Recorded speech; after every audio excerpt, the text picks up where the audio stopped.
de siècles. Vos lèvres ont un chant pur et grave comme elle. Il atteint donc aussi les jeunes et les belles, ce glaive de tristesse et d'intime douleur, qui frappe, de nos jours, et plus ferme au cœur. La femme a retrouvé son instinct prophétique. Fixant sur l'avenir un œil mélancolique, elle sonde, elle aussi, ce terrible avenir, et jusqu'en son bonheur se surprend à gémir.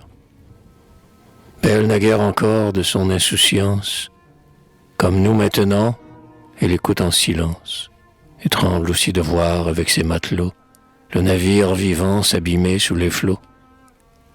Quelque chose lui dit que cette vieille terre, impuissante et glacée, achève sa carrière, et que dans ces rumeurs qui de tous les chemins s'élèvent tristement sur les pas des humains, un monde qui se brise exhale son génie, et par toutes les voix chante son agonie.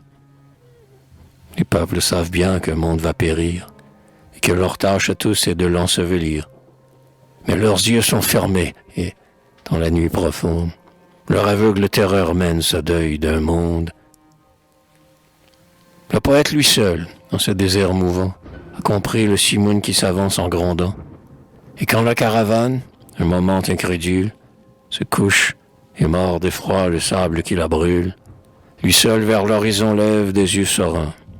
Lui seul crie au fléau, « Je sais de qui tu viens. » Ah, j'ai pitié de moi, quand je viens me dire, quand de vaines langueurs laissant tomber la lyre, quand tout souffre et se meurt de ce doute profond, qui creuse dans le siècle un abîme sans fond, et prodiguait parfois aux genoux d'une femme des chants qu'un monde entier réclamait de mon âme, et poussait sans remords un cri de cet amour que l'on dit éternel, éternité d'un jour. Trêve donc une fois ces molles souffrances, lorsque prête à franchir ces rivages immenses, la mer lance déjà, par-delà monts et bois, aux portes des cités sa menaçante voix.